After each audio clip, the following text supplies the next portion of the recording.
No todo es de color rosa en el Marruecos de hoy, como tampoco lo es en Andalucía. El rey de los pobres, como se le llamó en su día a Mohamed VI, es el séptimo monarca más rico del mundo, según la revista Forbes. Sus hilos y los de su círculo inmediato mueven el país. Sigue caracterizándose por la voluntad de las reformas, a menudo lastradas por los propios intereses de palacio, por los intereses del Maghsen, que agrupa a los sectores más influyentes de la sociedad marroquí, y por las propias características de dicha región del mundo, con un pie en la Edad Media y otro pie en el futuro. La verdad, si vamos a ver el enfoque de Marruecos sobre el futuro, normalmente tiene que ser unas estrategias sobre proyectos a largo plazo y al corto plazo. Sin estudios no se puede llegar. Espero que Marruecos siga evolucionando tal y como lo está haciendo, que sigan subiendo los sueldos, que equiparen el nivel de vida a los sueldos de la gente, que mejore en ese sentido, porque la gente cuando tiene sus necesidades económicas cubiertas, eso se refleja en el país, en la sociedad, en las calles, en todo, se refleja en todo. Últimamente ha cambiado mucho la realidad de mi país, sí, y para mejor. Un gran avance. Desde la llegada de rey Mohamed VI sí que han cambiado muchísimas cosas en todos los ámbitos. Sin embargo, no todo el mundo piensa de la misma forma, sobre todo cuando los problemas sociales se acumulan y las respuestas tardan en llegar. Bueno, yo soy republicano, pero aquí no puedes declarar que somos o no somos republicanos. Pero el momento que tengamos una libertad de expresión verdadera, que puede uno expresar sin tabús, creo que habrá gente que se declarará republicano, ¿no? Pero de momento es muy difícil saber, ¿eh? Hay mucho miedo a declararse. Es cierto que el crecimiento económico se ha disparado en Marruecos.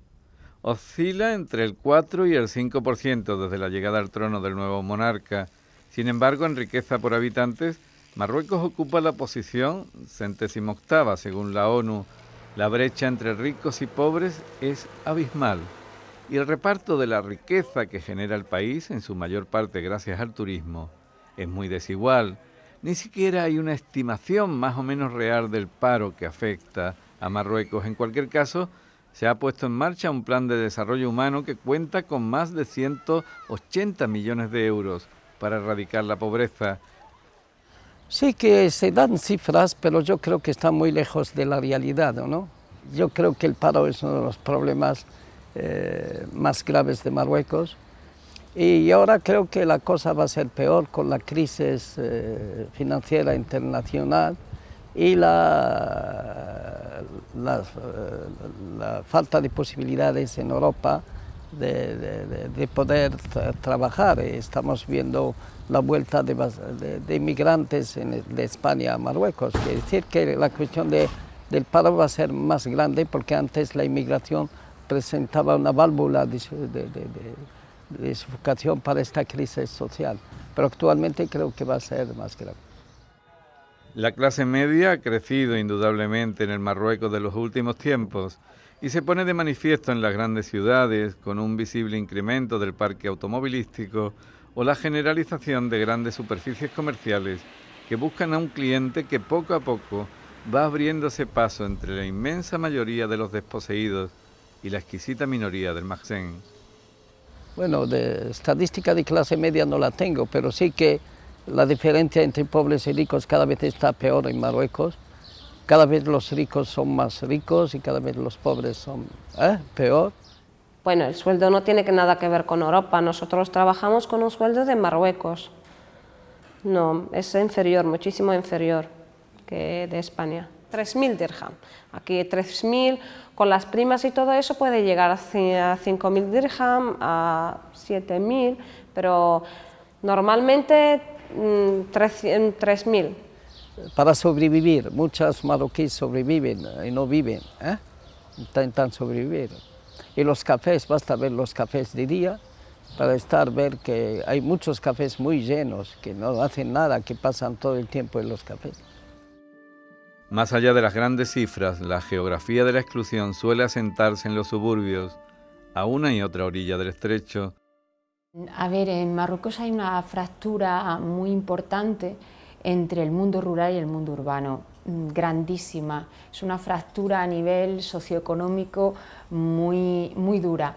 Y desde hace una década hay una gran inmigración interna, de un éxodo rural hacia las grandes ciudades. Se nota mucho en Tánger, Rabat, Casablanca, Agadir, y se han creado una serie de barrios cinturón alrededor de lo que son las medinas antiguas y las medinas nuevas de las grandes ciudades, y todos esos barrios cinturón son de población rural, de población con un índice de analfabetismo alto, de pobreza alto, con un índice también de su estructuración familiar bastante importante, y donde el trabajo social es el más necesario, y donde también el tema del trabajo de las organizaciones más islámicas ha hecho una mella importante. Entonces yo creo que esa es una batalla, ese trabajo en esos suburbios es una batalla que se ha perdido desde el mundo social de la izquierda o del mundo más progresista que va hacia un desarrollo democrático del país. En algunos de estos lugares se ha empezado a poner en práctica propuestas de cooperación y desarrollo, tanto social como individual. En algunas de estas iniciativas, la presencia española se ha hecho indispensable. El proyecto presta servicios como costura moderna, tricotosa, el macramí, y también hemos podido sacar a una gran parte de mujeres de la pobreza que están viviendo las chabolas. Estas mujeres con los cursos de formación sindical y jurídica ya han podido cambiarse de conciencia, ya están preparadas y han participado con nosotros en las manifestaciones del 1 de mayo y cualquier movida que tiene que ver con los derechos humanos. Nosotros proyectos integrales todavía no hemos desarrollado ninguno, estamos en ello, pero sí hemos hecho numerosas microactuaciones, es decir, llevamos unos 4 o 5 años viniendo con mucha frecuencia a Marruecos, colaborando con asociaciones empresariales, con asociaciones de mujeres empresarias también, con la Universidad del Malek Saadi, que es concretamente, pues bueno, pues yo creo que uno de los grandes referentes para la preparación del mercado laboral en Marruecos. Marruecos apenas le ha rozado la crisis mundial, y no es solo porque la inmensa mayoría de su pueblo lleva en crisis desde hace un mundo. Sin embargo, sus emigrantes repartidos por todo el planeta sí se están resintiendo de la recesión, y Marruecos sigue viviendo en gran medida de las aportaciones de su diáspora. En su mayoría residen en Francia, donde según datos de 2009 residen legalmente más de 1.100.000 inmigrantes marroquíes. En España, el segundo país de acogida dentro de la Unión, se calculaba ese año la presencia de alrededor de 700.000 permisos de residencia para los nacionales de Marruecos. La cuestión del retorno se está planteando cada vez más. La gente que trabaja, pero también a nivel del alumnado, porque antes de la crisis, pues el alumnado mayoritariamente se planteaba el quedarse en el país de acogida para buscarse un trabajo después de los estudios. Ahora lo estamos viendo efectivamente y concretamente después de la crisis, estamos viendo una población de diplomados que están pensando en retornar, y de hecho retornan al país de origen, en este caso Marruecos, porque ven en Marruecos más oportunidades de empleo que en el resto de Europa. El inmigrante ve en Europa fuente de divisas y fuente de dinero, y también Europa ve en el inmigrante una fuerza de trabajo que tiene que aprovechar el máximo para conseguir más ganancias. Eso es lo que hay. La realidad de la inmigración va a ser cada vez más difícil, porque no hay organizaciones propias de los inmigrantes que pueden defender a estos inmigrantes, ni sus propios gobiernos los defienden cuando están frente a ataques y ofensivas de los países acogedores en Europa. Marruecos brinda al día de hoy una imagen de cierta estabilidad económica, con una inflación controlada desde 1995 y un crecimiento económico del 4,4% en 2009, a pesar de la crisis que le obligó a una cierta desaceleración respecto al crecimiento registrado entre 2002 y 2008, cuando el PIB marroquí alcanzó un 5,2% de subida, un dato a tener en cuenta si el crecimiento previsto para España durante el próximo año apenas roza el 1%. Cuando hablaron del poco impacto que tuvo la crisis financiera en Marruecos, aunque sí hubo impacto indirecto, claro, porque Marruecos no es un país aislado, es un país que forma parte de un conjunto que es el mundo globalizado que conocemos y de hecho intercambia y negocia y comercia con el resto del mundo y en gran parte con Europa. Entonces, claro que está ahí visible y cuantitativa el impacto, pero a nivel financiero ha sido nulo, el impacto ha sido totalmente nulo. Pues ahora seguramente es donde se pone mejor de manifiesto que algunos de los elementos que tiene Marruecos precisamente no son tan malos como podían parecer, porque no están sufriendo la crisis de forma tan aguda como lo está sufriendo Europa o España, y que seguramente además los sistemas económicos se complementan mucho. La crisis actual ha puesto en manifiesto un problema del sistema, un fallo en el sistema, y eso pues a nivel europeo se está intentando solucionar, pero Marruecos no está sufriendo algunos de los grandes problemas que tenemos en Europa, así que algo de ellos tenemos que aprender. El milagro marroquí se basa fundamentalmente en 4 motores económicos: la agricultura, el turismo, la industria y los fosfatos. En los últimos años se ha puesto en marcha un plan de emergencia para la modernización y el desarrollo del tejido industrial. Esto es una condición de paraíso fiscal que quiere estimularse precisamente cuando la Unión Europea está atando en corto a sus propios centros financieros como Gibraltar. Las diferencias siguen siendo muy importantes, y no solo a nivel de crecimiento económico, sino también a nivel de crecimiento social y de desarrollo de los territorios. Sigue siendo una gran asignatura pendiente, y en eso Europa tiene una responsabilidad política y moral muy importante hacia la ribera sur del Mediterráneo. La cooperación es un elemento más que ayuda al desarrollo de un país, no puede ser el único, eso está claro. Es decir, que cada país tiene su propia estrategia y lo que se hace desde los países que promueven la cooperación y el desarrollo es contribuir a eso. Y la Unión Europea precisamente es el mayor donante que existe en el mundo en ese sentido. Y tiene que ayudar, la idea es que no se reduzca esa cooperación al desarrollo, al menos en las necesidades más básicas y sobre todo infraestructuras sociales para los ciudadanos, y esa es la idea. Es cierto que igual otros proyectos mucho más ambiciosos pueden quedar relegados, pero no creo que a Marruecos eso le afecte particularmente. Sin embargo, Europa ya ha dejado de ser la tierra de promisión. Durante los últimos años, incluso antes de que entrara en funcionamiento el sistema integrado de vigilancia exterior, los marroquíes dejaron paulatinamente de viajar en patera o en lancha fuera borda hacia las costas andaluzas o canarias. Ahora esa vía clásica para la migración clandestina queda restringida a las espaldas mojadas que vienen de más al sur del Sáhara o incluso desde Asia, aunque ocasionalmente en dichas embarcaciones también viajen mujeres y niños del reino alauí. Sí, ahora hay un problema tremendo, la crisis, ¿sabes? Entonces, ahora lo que estamos juzgando es el momento. Estamos viendo que mucha gente que están ahí, que han emigrado, no tienen trabajo. La gente que tiene papeles y que tiene familia, no tienen trabajo. No como antes, no meten dinero como antes. Eso afecta también a la gente de aquí. La crisis, lo que ha cambiado en el panorama de los flujos migratorios ha sido más desde la posición del país de destino que del país de origen. Me explico. Con el problema de los despidos, del cierre de las empresas debido a la crisis económica y financiera en Europa, los inmigrantes, digamos, documentados, porque hablamos de esa categoría, pues se están planteando el retorno al país. Desde la segunda mitad de los años 80 fueron miles los marroquíes que emprendieron dicho viaje que a veces tuvo por rumbo ninguna parte. El estrecho se convirtió entonces en una fosa común en donde resulta imposible calcular el número de cadáveres, quizás más de 3.000 en una década, a partir del otoño de 1988, cuando aparecieron los primeros cuerpos sin vida en el litoral de Tarifa. La sociedad marroquí tardó en asumir la existencia de las pateras.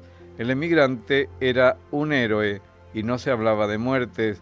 En el año 2000, sin embargo, la inmigración clandestina ya preocupaba en Marruecos y surgieron las primeras ONGs en este ámbito.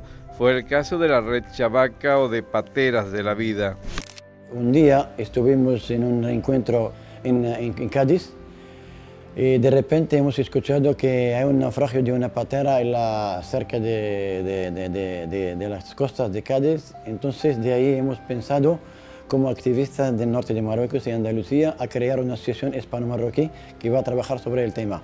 Y por razones jurídicas ya no hemos podido crear esta asociación, solamente hemos basado en crear esta asociación llamada Pateras de la Vida por activistas de Marruecos que proceden de diferentes campos de trabajo como la ecología, la mujer, el sindicato, y esta asociación ha dado luz a principios del año 2000 para trabajar sobre el tema de la inmigración clandestina, explicar también las razones de los jóvenes y también denunciar las políticas antisociales y antidemocráticas del país de Marruecos y también de la Unión Europea, que están empujando a nuestra juventud a correr el riesgo de las pateras y también convertir el estrecho a una fosa común del ciudadano del sur del Mediterráneo.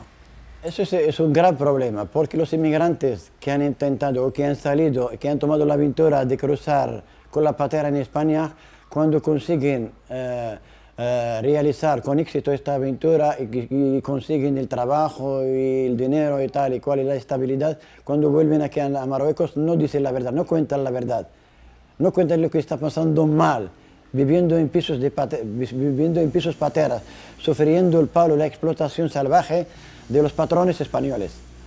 Siempre vienen aquí presumiendo vivir bien y vendiendo una imagen a la gente de aquí. La gente de aquí, como hay una desinformación total sobre la realidad de la inmigración y los medios de comunicación también de aquí, ni la sociedad de aquí civil habla del tema de la inmigración o está metida en ello para explicar y abrir los ojos de la gente del peligroso y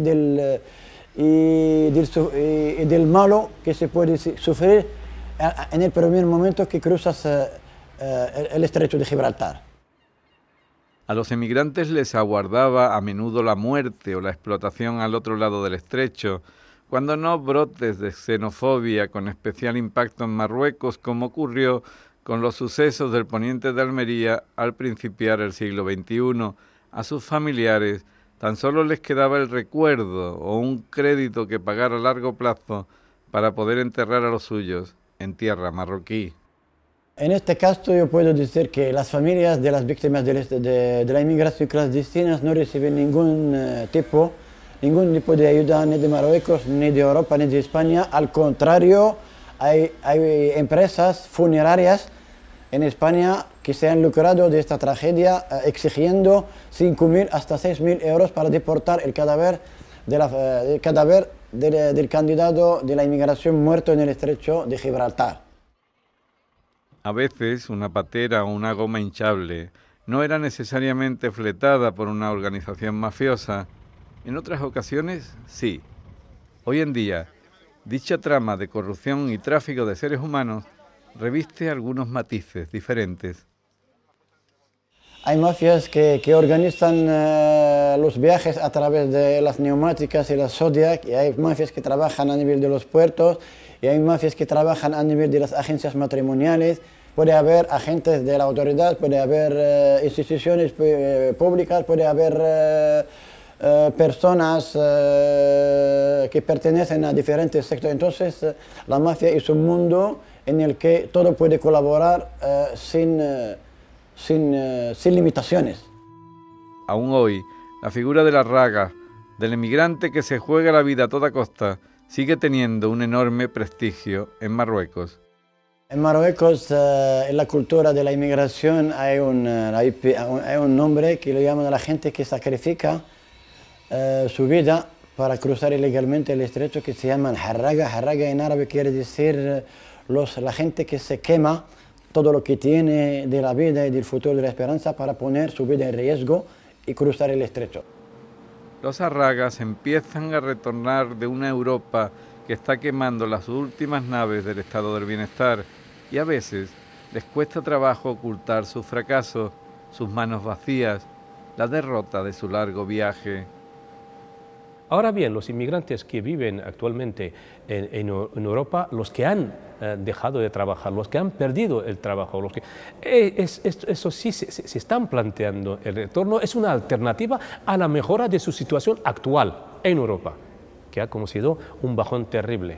Al mismo tiempo que, como dije antes, los estudiantes que terminan la carrera antes veían puestos de trabajo, ahora no, con la crisis no van a poder competir con los nacionales, eso seguro. Entonces hay menos oferta de trabajo, mientras que en su país, en este caso Marruecos, es un país demandante de esa cualificación, necesita de esa cualificación. Aunque se ve los efectos de la crisis capitalista en España que han influido sobre todo la comunidad marroquí, vimos que hay un regreso voluntario de muchísima gente a Marruecos que están montando rastros ambulantes, vendiendo ropa usada, sacando la basura de España, puedo decir en plena palabra. Yo digo que la inmigración siempre ha sido una salida para los jóvenes y siempre es una ilusión para una gran parte de la población juvenil en Marruecos, porque esta gente no tiene alternativas en Marruecos, no tiene espacios de integración, no ven que el futuro es prometedor en nuestro país, entonces siempre están colgando sus ojos sobre la Europa y siempre van a estar intentando salir. Hay grandes sectores de la sociedad española que consideran que el problema de la crisis lo está agravando los inmigrantes. Los inmigrantes tienen que salir, pero al mismo tiempo no olviden que esos inmigrantes con su propio sudor han fortalecido y han mejorado la economía española, sobre todo en los sectores de la inmobiliaria, los sectores del menaje, los sectores domésticos, los sectores más peores en el que los españoles no pueden trabajar.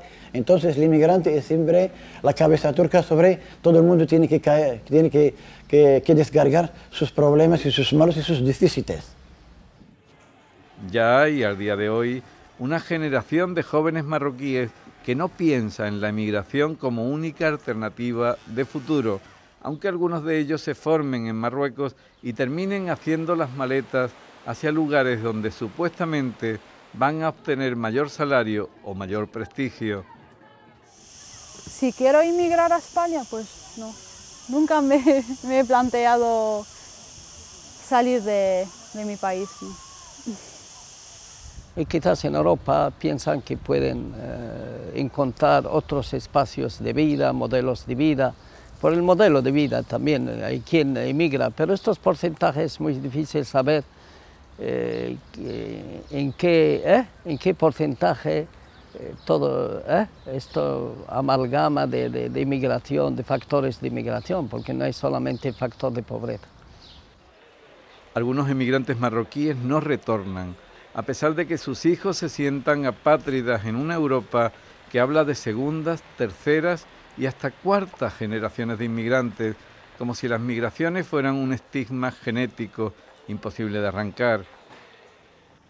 La mayor parte de los movimientos migratorios actuales no se produce de sur a norte, sino de sur a sur, dentro del mapa de los países que quedan fuera de la primera división de la riqueza mundial. Así ocurre en Marruecos, donde en los últimos años se viene experimentando un claro éxodo desde el mundo rural a las grandes ciudades, hacia el norte, a enclaves como Tetuán o Tánger que han experimentado un claro crecimiento demográfico. Estamos en un país de movimiento de desarrollo y está moviendo bastante hasta que tenemos propia inmigración rural de todo Marruecos al norte y bastante, que ya no vemos los tetuanes también, solamente en los supermercados nos encontramos con los tetuanes, ya en la calle no, porque normal, si tú vas en desarrollo todo de obras, hoteles, carreteras, tal, ¿quién va a trabajar en estas cosas? Pues la gente del sur que vienen a emigrar a trabajar aquí, ¿no? Porque a la gente del norte pues no trabaja tanto. Y solamente se sientan ahí, esperan el paraíso, esperan alguna cosa que cae del cielo, que están perdiendo el tiempo, que el otro viene para trabajar y tiene su derecho porque está en su país. Pero la verdad, yo de mi generación no hemos tenido problemas, porque yo cuando salí ya no existía visa y podíamos salir donde queremos. Y no salía gente para visitar y volver.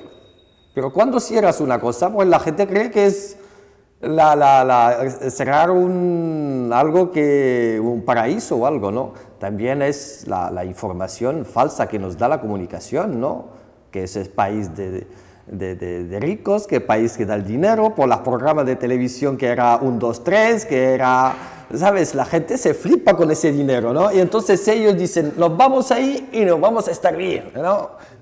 Pero ahora ya es diferente, ¿no? Yo te digo, como aquí en Marruecos ya los jóvenes que son, digo yo, si hablo de estudiantes ya no emigran, ya no quieren emigrar, porque hay oportunidad aquí. Efectivamente, el flujo siempre va de zona pobre a zona rica, ese siempre lo hemos visto, los intercambios, los flujos migratorios son en gran parte eso, un desplazamiento de población de zonas pobres hacia zonas ricas. Y en concreto, Tánger, pues también no escapa a la regla, efectivamente. Lo que sí se necesitaría es lo que suelen llamar los especialistas en el ordenamiento del territorio, crear unas ciudades medianas y darles la importancia necesaria para que ese flujo de inmigración interno no vaya íntegramente a las grandes ciudades. Eso a corto y largo plazo es algo que se va a tener que pagar factura, socialmente hablando. Marruecos también se ha convertido en un lugar de paso entre los emigrantes que proceden de países situados al sur del Sáhara, hacia la otra orilla del estrecho, pero con frecuencia terminan viéndose encerrados en un extraño laberinto, en un limbo de campamentos en el bosque o pensiones inmundas, un formidable callejón sin salida, donde prueban una miseria distinta a la que ya estaban acostumbrados. Ha descendido mucho el tema de las pateras que desde Marruecos están yendo a España, casi son nulas. Los marroquíes usan otros métodos más tipo visado, pasaporte, que no quiere decir que sean totalmente legales, pero están utilizando otros métodos. También porque tienen más capacidad económica, pienso, para usarlos, y entonces se arriesgan menos en el mar. El control que hay también los acuerdos bilaterales entre España y Marruecos para el control de las migraciones, el sistema Frontex, la militarización de las fronteras, también ha hecho muchísimo. Y luego la migración, que también es como muy escandalosa, en cifras, no en cifras, pero sí en lo que pasa en violaciones de derechos humanos, es la inmigración de los inmigrantes subsaharianos que están en tránsito. Paralelamente hay toda una serie de fondos que Europa destina también a trabajar a que las organizaciones sociales marroquíes y de cooperación al desarrollo trabajen con los migrantes. Es una forma también de lavarse la cara de Europa diciendo damos dinero para que Marruecos proteja los derechos humanos, y por otra parte la cantidad de más dinero que da Europa es simplemente para que Marruecos no respete esos derechos humanos, con todo el tema del Frontex y de la externalización de fronteras. Lo que está pasando ahora mismo es que es verdad que las fronteras están cerradas para ese inmigrante económico que no tiene dinero para pagar a los pasadores coyunturales o las redes funcionales para pasar a Europa, pero sí que hay una feminización de las migraciones con mujeres víctimas de trata para explotación sexual, cuyas redes sí pueden pagar ingentes cantidades de dinero para pasarlas a Ceuta, Melilla o para pasarlas al Estado español. Sanciones económicas y de cárcel aguardan a los candidatos a la inmigración o a la inmigración clandestina. En la presentación del proyecto de ley se hablaba de permitir a Marruecos asumir plenamente sus compromisos hacia sus principales socios, especialmente en materia de lucha común contra la migración clandestina fronteriza en su doble componente nacional y extranjera. Esto es, se pretendía convertir a Marruecos en el gendarme de Europa para proteger al viejo continente de la masiva llegada de fugitivos de África. Y la situación que viven los migrantes en Marruecos es bastante complicada. Es una situación regida legalmente por la Ley 02/03 de inmigración, que no tiene aún un reglamento, que es una ley bastante restrictiva, una ley punitiva, donde el inmigrante no está en situación irregular, sino que es una persona que ha cometido un delito. Entonces es muy complicado que incluso los refugiados son incapaces aquí de encontrar un trabajo porque no tienen una carta de residencia, es muy complicado que se regularicen, no hay un proceso de regularización, es muy complicado que tengan trabajo, mientras que en Argelia no, en Argelia hay una relación pues, de bastante tiempo con Mali, por ejemplo, y hay gente que puede trabajar en Argelia antes de venir a Marruecos. Aquí se ven abocados sobre todo a la mendicidad, al dinero que les mandan la gente desde fuera, y la mayoría están como permitidos, entre comillas, sobre todo en las zonas de Rabat y Casablanca. En Rabat y Casablanca circulan un poco libremente, pero en las zonas fronterizas su derecho a la circulación está bastante coartado y tienen bastante problemas con la policía. En resumen, es una situación bastante dura, es una vida durísima, donde la violación de derechos humanos es constante y donde los contextos son sobre todo de violencia. Bueno, es complicado obtener un visado legal. Hay un procedimiento que te pide, bueno, pues tienes que tener una cuenta bancaria, una serie de movimientos durante 6 meses. Es asegurar que no te vas a quedar, que puedes ir, que vas a ir a España y que no te puedes quedar. Es más, yo en algunos consulados te ponen un papel grapado que dice que una vez vuelvas tienes que presentarte con ese papel y con el pasaporte para decir que he vuelto. Yo lo he consultado con gente del Defensor del Pueblo en España y me dijeron que ese papel y eso que grapaban es totalmente ilegal, que eso no lo pueden hacer. Pero claro, aquí los consulados también funcionan a su ritmo y muchas veces la concesión de visados, encontramos que se conceden visados extrañísimos a gente que no cumple los requisitos y sin embargo a otra gente que cumple los requisitos pues no se les dan. Supongo que también cada consulado tendrá entre comillas, sus criterios, entre comillas, para conceder o no visados. Inmigración creo que va a existir siempre, porque primero son derechos y segundo porque las diferencias y el abismo entre el primer mundo y el tercer mundo cada vez es mayor. Y en el tercer mundo, por ejemplo, África, muchas naciones están en guerra, la gente está obligada a emigrar, y muchas crisis, mucha pobreza, muchas enfermedades. Y yo creo que la gente seguirá intentando emigrar.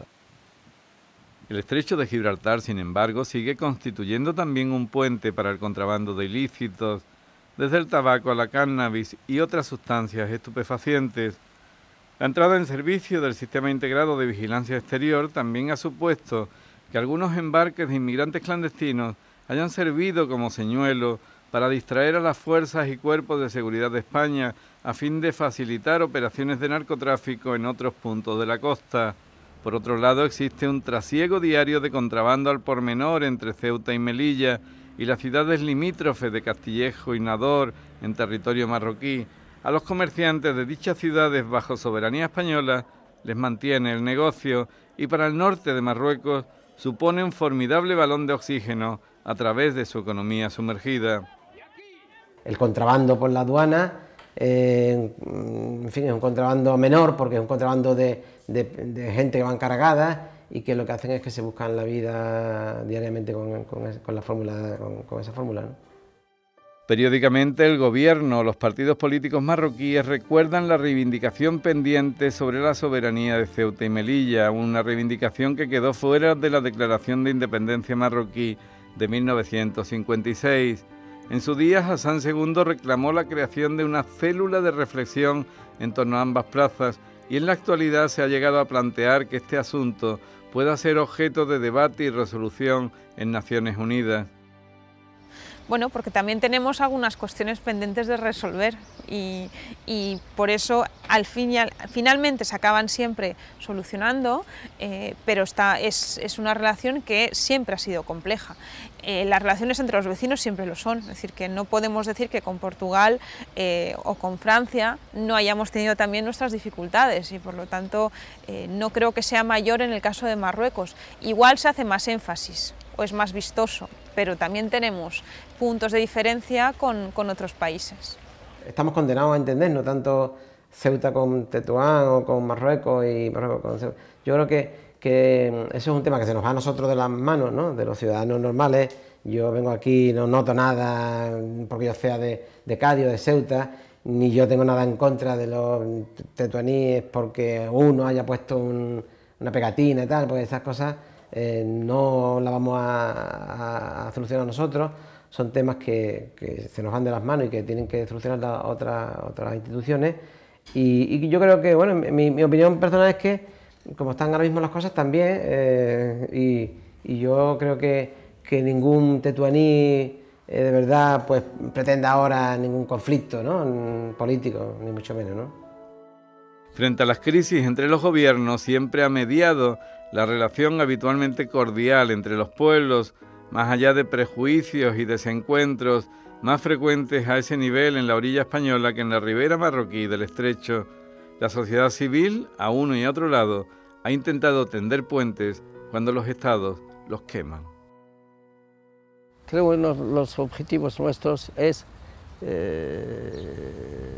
crear estas puentes porque es la única forma de evitar algunas locuras de nuestros dirigentes, como la cura de Perejil, ¿no? Donde casi salta una guerra por nada, por una piedra que abandonada totalmente, con una astronada haciendo el pequeño bus y con la falsa política también de nuestro régimen. Entonces creo que la única forma que los pueblos se conozcan, que la sociedad se reconozcan, que estrechan relaciones y que tenemos muchos problemas en comunes, muchas cosas en comunes que podemos trabajar juntos y poder desarrollar el Mediterráneo juntos. El norte de Marruecos ha experimentado durante la última década una transformación sin precedentes. Los levantiscos rifeños habían sido mirados con inquietud durante el reinado de Hassan II, condenando a las ciudades norteñas a una marginación política y económica que les llevó al ostracismo en materia de infraestructuras y equipamientos. El reinado de Mohamed VI ha supuesto su impulso en torno a la construcción de las formidables instalaciones de Tánger Med, el nuevo puerto que ansía competir con Algeciras en el tráfico de contenedores. Estamos en fase por hablar de la región Tánger-Tetuán en particular, porque de igual manera se están planteando el mismo esquema a nivel nacional, pues está la creación de nuevas zonas industriales, de nuevas zonas francas, está el puerto Tánger Med, que necesita mano de obra cualificada. Están, como diría, para resumir, unos proyectos estructurantes muy importantes, una inversión extranjera también importantísima, que efectivamente va a dar oportunidades de empleo a estos jóvenes que salen de facultades nacionales o que vienen de Europa o de Canadá o de Estados Unidos. Efectivamente, las condiciones hasta de empleo, iba a decir de nómina, perdón, muy interesantes. Que en el norte de Marruecos durante el reinado de Mohamed VI ha habido algunos cambios, la mejora de la infraestructura, la construcción del puerto mediterráneo, que según algunos medios políticos está considerado como un puerto que va a competir el puerto de Algeciras o puerto sur de España. Además, podemos notar la mejora de la infraestructura de carreteras, de inicio de proyectos turísticos grandes. La región del norte ha estado muy castigada durante muchos años por el régimen de Hassan II, ¿vale? Sobre todo a partir de los años, primero en el 69, no estoy segura de las fechas, que cuando hubo aquella revuelta, por la independencia de Rif y todo esto. Después, en los años 80, principio 81 creo que hubo también unas manifestaciones y unas revueltas en el norte. Por lo tanto, el régimen central lo que hizo es aislarlos y castigarlos. Por lo tanto, han estado durante muchos años en las manos de Dios, para decirlo de esta manera. Pero he visto que el norte se ha desarrollado de una forma bestial en limpieza, en construcciones, o sea, ha habido muchísimo trabajo estos últimos años. Yo no sé cómo si afectará la crisis ahora, pero hasta ahora yo cada vez que vengo de Ceuta para Tetuán me encuentro un edificio nuevo, una mezquita nueva, la carretera más amplia, una autovía nueva, una autopista que antes no había. No sé si este nuevo rey tiene algo que ver con ello. La gente dice que sí. Él veranea en el norte de Marruecos desde hace 4 o 5 años, creo que desde que empezó el reinado está veraneando y pasa temporada en el norte de Marruecos, y yo creo que en parte influirá también en ese aspecto. La geografía del norte de Marruecos viene a coincidir con la del antiguo protectorado español y con el de la ciudad internacional de Tánger. También fue la primera escala de aquellos jóvenes españoles que decidieron bajarse al Moro a partir de los años 70 y descubrir la realidad marroquí bajo otros ojos. Siempre desde muy joven yo me despertó mucho interés, principalmente como fotógrafo, ¿no? Porque tenía temas para fotografiar, me despertó mucho interés Marruecos y sobre todo el norte de Marruecos, que es lo que más próximo hay a Cádiz. Y yo recuerdo que mi primer viaje fue en el año 75 con un grupo de amigos. Entonces, lógicamente era un Marruecos totalmente distinto al de ahora. Para mí Marruecos, fundamentalmente, hay una cosa que me atrae, que es la convivencia y cómo ven ellos las relaciones personales y humanas, ¿no? del marroquí. Y centrándonos en esta parte del norte de Marruecos, prácticamente cambiamos de mundo, cambiamos de situación, ¿no? Cambiamos de forma de vida. Aquí los sonidos son distintos a los de mi ciudad, a los de mi barrio, la comida es distinta, la gente es distinta. Y como he dicho al principio, la conversación, el tomarte un té con los amigos, con los vecinos, es algo que en España se está perdiendo. Durante décadas, tampoco España mostró especial interés por su patrimonio histórico, arquitectónico y sentimental en el norte de Marruecos. Desde hace 20 años, y muy especialmente a partir de la creación y potenciación del Instituto Cervantes, dicha deriva se ha corregido y las inversiones españolas han crecido exponencialmente, desde la rehabilitación de la Medina de Tetuán a los regadíos de Chauen o el propio nuevo puerto tangerino. Allí, entre los marroquíes con más edad, sigue latiendo una cierta nostalgia española. La gente mayor de aquí toda habla español, y habla español no porque lo haya estudiado, que ahora sí lo están estudiando en el Instituto Cervantes las nuevas generaciones, lo hablan por la presencia de los españoles aquí, porque todo el mundo trabajaba con españoles, o bien en Ceuta o bien aquí en Tetuán, y ellos se consideran muy españoles. Yo creo que son los marroquíes que más español se sienten, ya aparte por la cercanía con Ceuta, con la península, con España, pues porque ellos han convivido aquí y tienen magníficos recuerdos de los españoles. Así las cosas, el español era un idioma corriente en el norte de Marruecos, tanto por ese recuerdo colectivo del protectorado, como por la llegada de la señal de televisión española y sus célebres partidos de fútbol.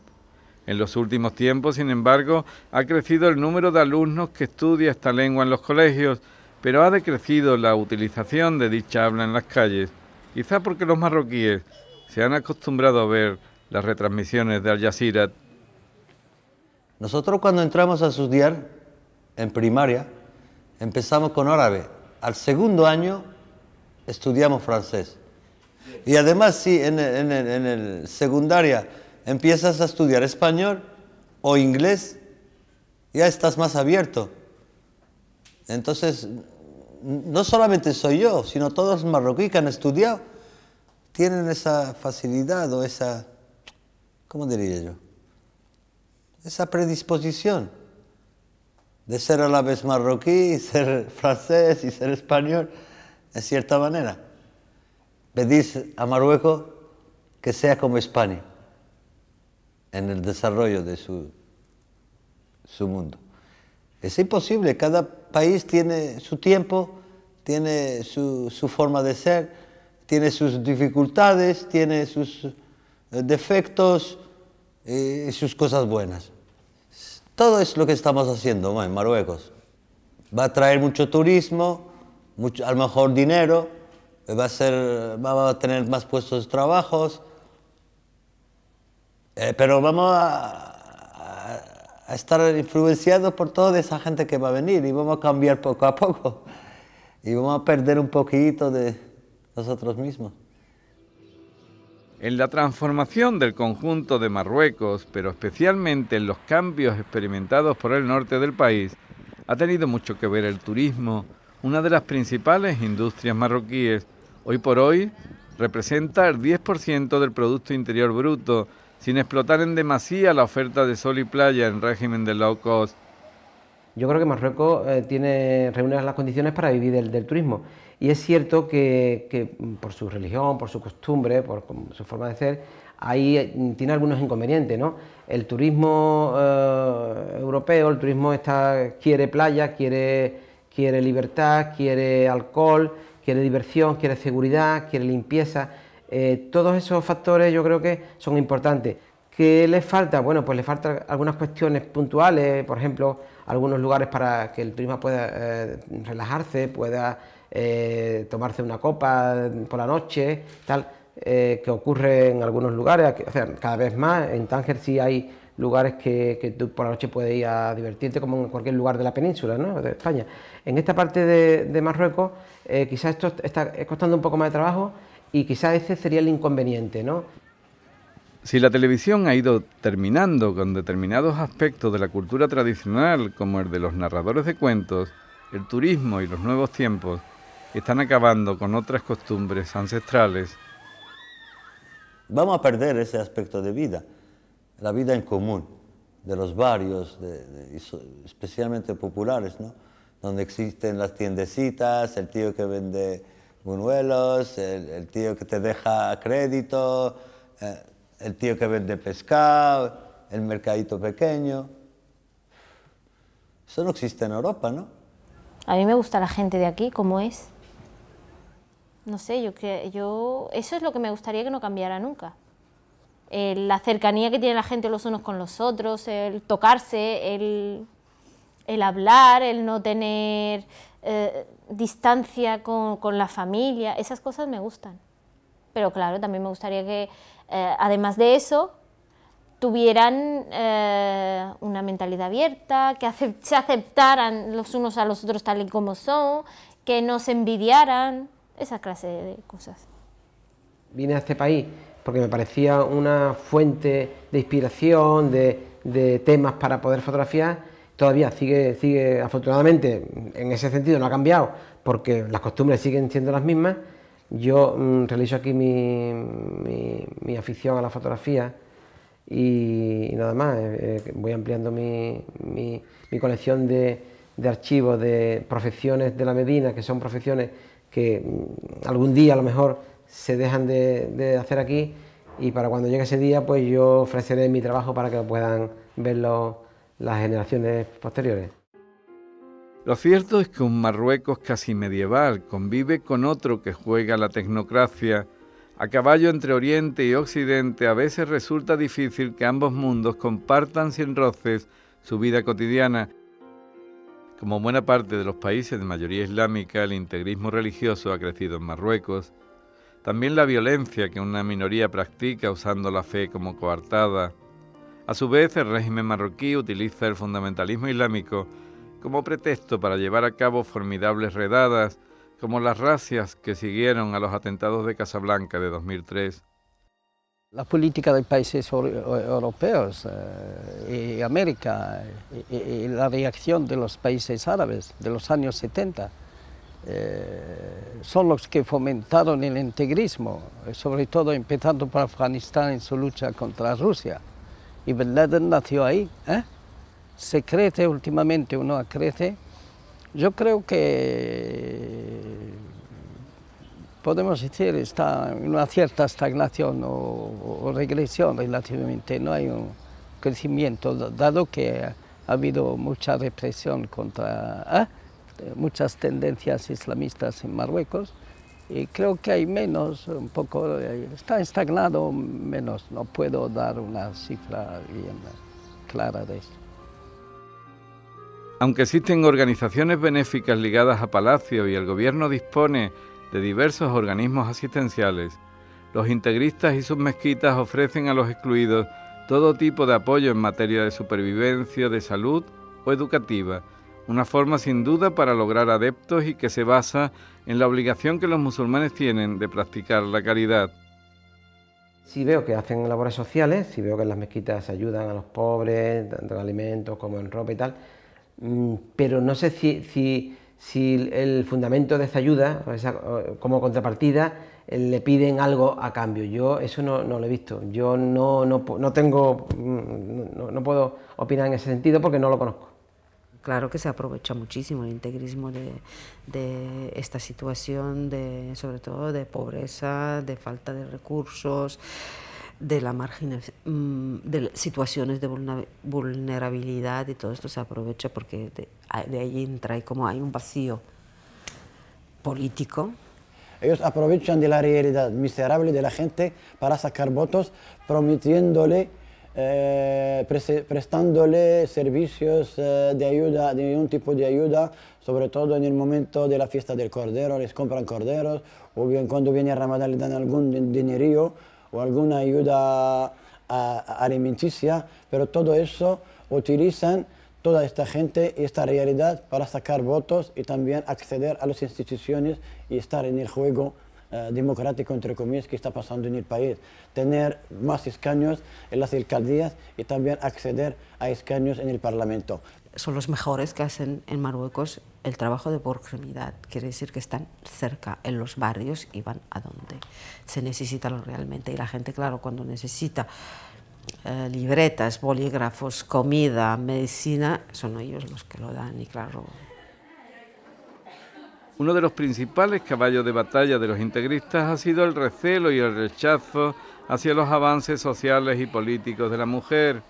La reforma de la mudawana, el código personal y de la familia supuso una prueba de fuego y un pulso en las calles entre las organizaciones feministas que apoyaban dicha medida y los fundamentalistas que se oponían a cualquier modificación aparentemente contraria a la Sharia islámica. Sin embargo, la presencia de la mujer ha aumentado en las filas integristas y el discurso de las feministas liberales también se ha atemperado en aras de buscar puntos de encuentro entre ambos mundos, en apariencia tan distantes. Bueno, yo creo que la reforma tenía cosas positivas, ¿no? Algunas cosas, pero está el problema en la aplicación. Por ejemplo, tenemos casos de mujeres que tienen derechos, divorciadas o no divorciadas, que hay ninguna medida para que se aplique la ley. Y las conocemos en nuestra asociación.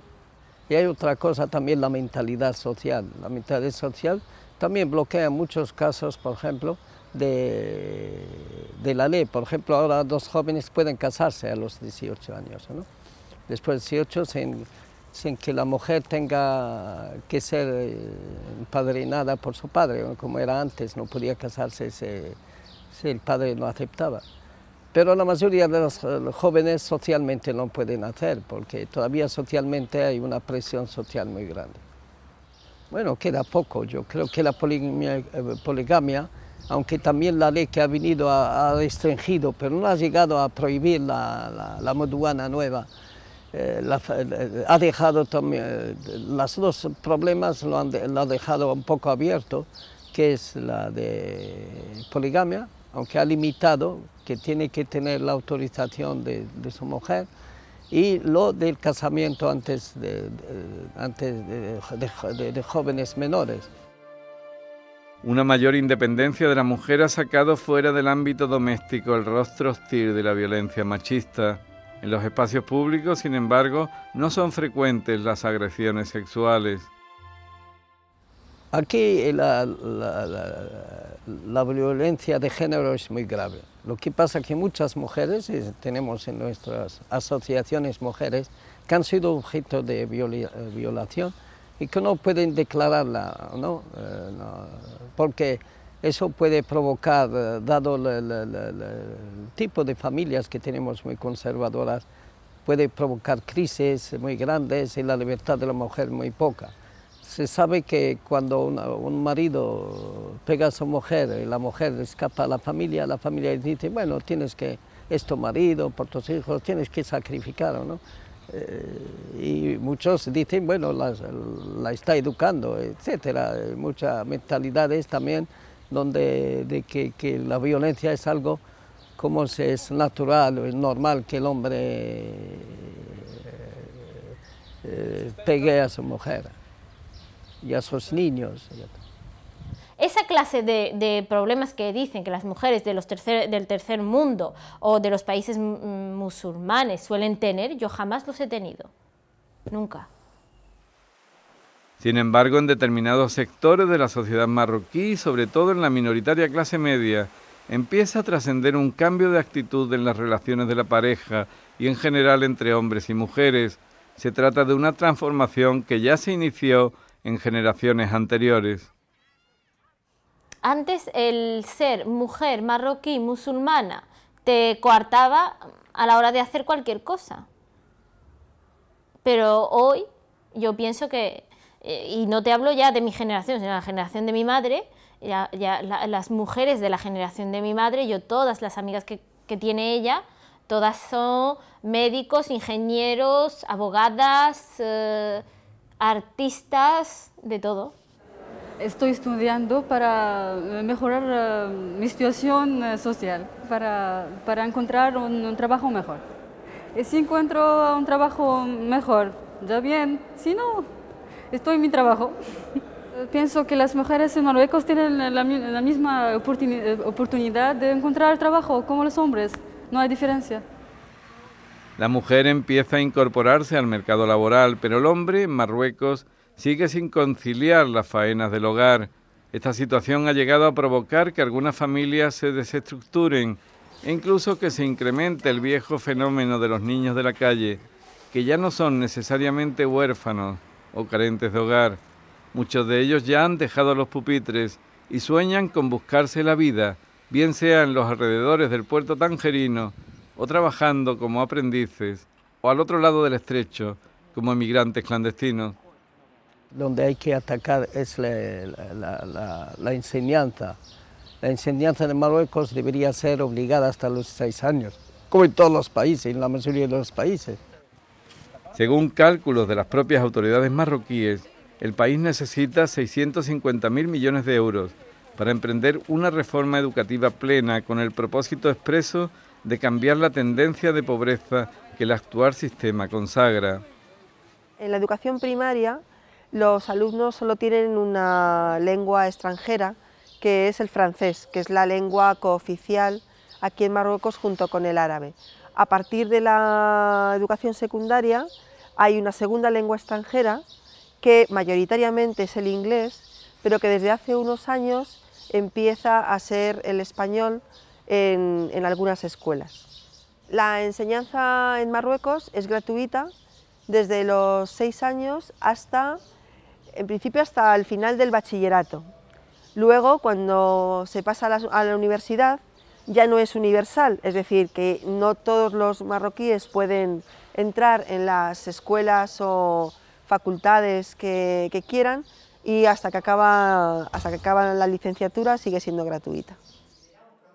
También las diferencias entre hombres y mujeres se han hecho notar tradicionalmente en los currículos escolares e incluso universitarios, pero el número de alumnas crece en los estudios superiores e incluso muchas de ellas emprenden cursos en España o en Francia, cuando hace apenas unos años dicha posibilidad resultaría impensable. Es cierto que cada vez son más los chicos y las chicas jóvenes que se forman en otras universidades de España y que luego, cuando terminan la carrera, sobre todo las mujeres, porque esta sociedad más patriarcal quizás, sobre todo las mujeres, vuelven aquí. En el caso de algunos chicos a lo mejor no vuelven, se pueden quedar en España, pero la mujer aquí es verdad que tiene menos libertad, que está más sometida por la costumbre, por lo que sea. Que la mayoría de ellos pueden y quieren formarse, por ejemplo, en Europa, en España, pero la mayoría con una intención y con un objetivo de volver a Marruecos. Lo interesante ahora es hacer una carrera en Marruecos y luego poder doctorarse fuera. Esta clase de personas tienen más posibilidades en el futuro. Bueno, pueden volver y pueden no volver, eso no es un problema. En las dos partes lo necesitan. Que aquí también se tiene opción. Entiendo que en España, pues a lo mejor estudiando en la Carlos III, pues tienes más opción a tener, tienes el campo laboral más abierto, pues yo qué sé, puedes llegar a un buen puesto de trabajo y eso, pero aquí también, estudiando aquí también se puede. En la mayor parte de las aulas universitarias de Marruecos y especialmente en el norte, se pone de manifiesto una curiosidad creciente por parte del alumnado y un nivel de debate del que se carece ya en la mayor parte de los centros docentes españoles. Encontré aquí un estímulo por saber superior al que encontraba en esos mismos años en mis alumnos en la Universidad Pablo de Olavide. Tú como profesor te das cuenta cuándo está habiendo receptividad, cuándo hay ganas de aprender y cuándo hay una cosa distinta. Y la impresión que yo tengo es que aquí la gente que viene con la clara idea de que es una oportunidad que se les brinda y que hay que aprovechar. Y la verdad es que la participación es muy satisfactoria para el profesor. Hay un ambiente de mucha atención, de mucho interés, se nota en las caras, también notas a aquellos que no están tan interesados, eso se nota desde arriba. Y tanto durante como al final las preguntas abundan, las preguntas son interesantes, comparando modelos, llegando a conclusiones ellos mismos, que de lo que se trata, o sea que absolutamente satisfactoria y encantada. El fracaso en muchas ocasiones viene luego, cuando los diplomados universitarios no encuentran trabajo fácilmente. Muchos de ellos han protagonizado medidas de protesta, manifestaciones y otras acciones reivindicativas en las calles marroquíes a lo largo de la última década. Creo que sin duda los diplomados universitarios tienen un papel importante en el desarrollo de la democracia en Marruecos. No solo ellos, en general esto es un papel de toda la sociedad. Marruecos está en ese proceso de transformación y creo que cuanto más mejore la situación económica de un país, pues más mejorará también en ese sentido toda la estructura. Las carencias que todavía afligen al mercado laboral marroquí provocan que muchos de esos licenciados prefieran viajar como inmigrantes de élite a otros países, con el descalabro intelectual que ello puede suponer a la nación que les ha formado y que ahora no es capaz de sacarle el debido provecho. Es un tema que aquí se habla mucho, la fuga de cerebro. Es verdad, la gente, por un lado, hasta ahora siempre estaba buscando salida profesional fuera. Ahora ya quizás un poquito menos, porque ya hay cada vez más empresas que demandan personal de alta cualificación, no solo personal cualificado, sino de alta cualificación. Pero se está produciendo también un fenómeno interesante en Marruecos, que es el retorno de muchos de esos cerebros aquí, y entonces se están aportando en administración y empresas la experiencia que durante 10, 15 años han demostrado, incluso en muy grandes empresas internacionales. Entonces, es un problema, pero creo que en cierto modo del vicio hay que hacer virtud y entonces se está consiguiendo que muchos de ellos vuelvan a trabajar en las empresas de Marruecos.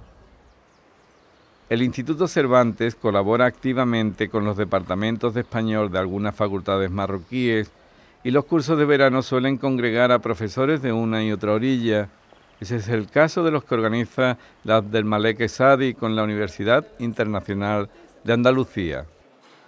Bueno, la Universidad Internacional de Andalucía, cuando se crea, en el año 94, integró una sede, la sede de La Rábida, en la que había ya más de 50 años de relaciones con América Latina. A partir de su función ya como universidad, se planteó la posibilidad de extender esa presencia internacional también al otro ámbito cultural e histórico con el que tenemos tanta relación. realmente ya es una institución que los propios profesores y alumnos esperan y casi un compromiso al que nosotros tenemos que dar inevitablemente respuestas. Es un máster que funciona muy bien y que ha tenido un gran éxito y que ahora los alumnos de la primera edición, hay algunos de ellos que están en España para hacer la estancia de práctica. Bueno, hay muchos proyectos y cada vez lo discutimos con el señor rector de la UNIA y que al final retenemos las ideas que son buenas. La presencia de la Universidad Internacional en Marruecos empieza aquí, con la Abdelmalek Sadi, por razones que tienen una lógica inicial de proximidad, también por la posibilidad que seguimos teniendo aquí de impartir nuestras clases y nuestros cursos en nuestra lengua.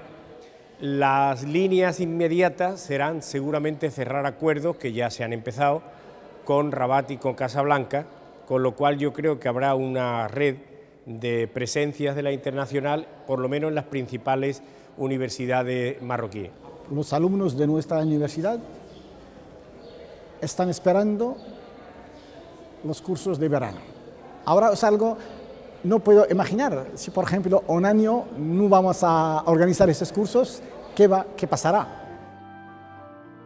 El gobierno marroquí ya está desarrollando investigaciones en materia nuclear, pero su principal objetivo es desarrollar las energías renovables, especialmente la solar y la eólica. Los cambios socioeconómicos que está experimentando el norte de Marruecos ha permitido tanto la proliferación de agresiones indiscriminadas contra el medio ambiente como la preocupación por preservarlo, algo que empieza a hacer mella en algunos sectores de la sociedad civil que se interesa por la ecología, aunque fuere de forma tímida. Hemos empezado como grupo de Facebook, un grupo que se llama Protejamos Tetuán y sus alrededores. Nos hemos unido al grupo porque queremos intentar mejorar el tema, no sé, medioambiental, las cosas, no sé, los desechos, la basura y concienciar. Lo más importante es concienciar y sensibilizar a la gente que no tire la basura donde sea. Hoy estamos en la cuarta acción, en este lugar montañoso, de playa también, de AMSA. Este lugar no tiene problemas de recogida porque no pueden llevar lo recogido hasta Tetuán. Entonces necesitan un vertedero aquí y como no tienen, está lleno de esa basura. Esperemos que estamos haciendo un trabajo, aunque sea pequeño, pero lo más importante es que la gente nos vea, la gente se sensibiliza y empiezan también a hacer lo que estamos haciendo nosotros. Hasta 1992 España invertía más en fondos de cooperación en Guinea Ecuatorial que en todos los países del Magreb en su conjunto. Esa tendencia cambió y en la actualidad existen numerosas líneas de trabajo en materia de cooperación al desarrollo de las que participan activamente tanto las instituciones como la sociedad civil. Sin embargo, no suelen estudiarse cuáles son los resultados reales de tanto esfuerzo. La cooperación al desarrollo tiene una perversión muy grande y es que ha creado en este país ONGs cuyo objetivo no es la movilización social, sino el trabajo en cooperación al desarrollo. Entonces se crean organizaciones como Champiñones que un día trabajan con los menores de la calle porque el dinero que se da es para menores de la calle, al año siguiente empiezan a trabajar en mujeres porque el dinero que se da es para mujeres y ahora en migración de subsaharianos porque el dinero que se da es para eso. Entonces es una gran perversión porque lo que estamos consiguiendo es la desmovilización un poco del tejido asociativo que se especializa y se profesionaliza en trabajar con los financiadores españoles, en el marco lógico, en el árbol de problemas y en los resultados y en dar facturas que puedan servirnos para poder justificar los fondos que España está dando. Por eso yo te decía antes que me gusta mucho el movimiento por las libertades individuales, porque se ve que hay un movimiento, no se ve que hay proyectos por detrás, no se ve que son organizaciones al uso, están funcionando con las nuevas redes sociales, están en Facebook, están en Twitter, y es como un movimiento más fresco, más nuevo y lejos de un poco de la cooperación al desarrollo y un poco del business de esas macroorganizaciones que se dedican a gestionar fondos. Marruecos pretende colocarse en la división de los países emergentes. Para ello tiene que superar asignaturas pendientes como la reforma del sistema judicial que consolide el Estado de Derecho o una reforma administrativa, quizás siguiendo el modelo español de las autonomías, que ofrezca una mejor respuesta a la idiosincrasia marroquí, desde el levantisco Rif al problema enquistado del antiguo Sáhara español.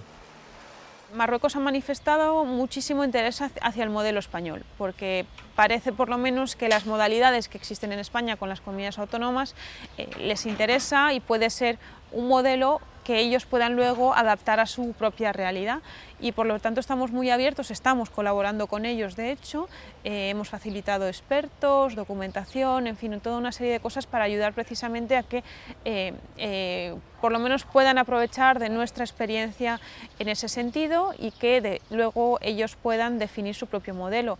Bueno, ahora mismo en Marruecos se vive un proceso de regionalización. Tened en cuenta que nosotros en favor de las regiones tenemos un modelo de descentralización política y administrativa, en la medida que nuestras comunidades autónomas disponen de parlamentos, disponen de asambleas legislativas, pueden legislar, y esa es la diferencia justamente con la autonomía de los municipios, que solamente, en España solamente es administrativa, ¿no?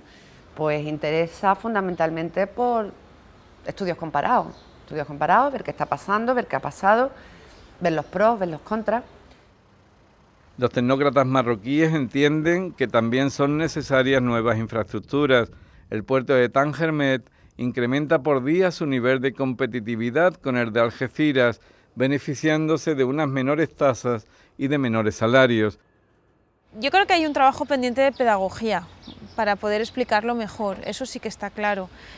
Porque seguramente también no se explica lo suficientemente que las empresas que invierten en esos nuevos grandes proyectos en Marruecos no son empresas solo marroquíes, o son de capital también de otros estados y sobre todo españoles. Y seguramente lo que tenemos que hacer es explicar mejor ese tipo de cuestiones. Las dos regiones tienen que desarrollarse juntas, eso va a ser así, es decir, no es ni siquiera una opinión, es un hecho. Estamos viendo como muchos empresarios españoles trabajan en Marruecos y hay empresarios marroquíes que están trabajando en España, y eso influye mucho en el desarrollo.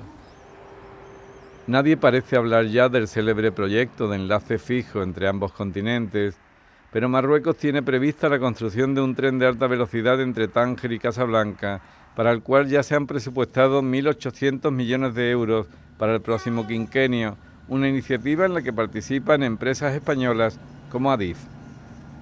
Las economías ahora mismo son muy interdependientes y por lo tanto lo que hay es tomar ventaja de los beneficios que pueda sacar Marruecos de su crecimiento económico, sin duda alguna. Nosotros también, cuando económicamente nos va bien, también repercute positivamente en Marruecos, así que ¿por qué no? Sí. Cádiz y el norte de Marruecos trabajan desde hace muchísimos años con relaciones que son muy fluidas y ya normalizadas, y eso es un ejemplo no solo a nivel español sino a nivel europeo también. El pueblo marroquí cree a grandes rasgos en que su futuro es inaplazable. Es muy importante que nosotros tengamos el mismo nivel mundial, porque ahora un país que está encerrado sin tener contacto con fuera no es un país. Quiero que mi país sea... No me gustaría emplear esta palabra, pero un país del primer mundo. Quiero vivir un poco más de lo normal para ver lo que quería ver hace tiempo, ¿no? Marruecos en desarrollo. Yo creo que llegaremos con esta velocidad que lleva nuestro rey, fantástico.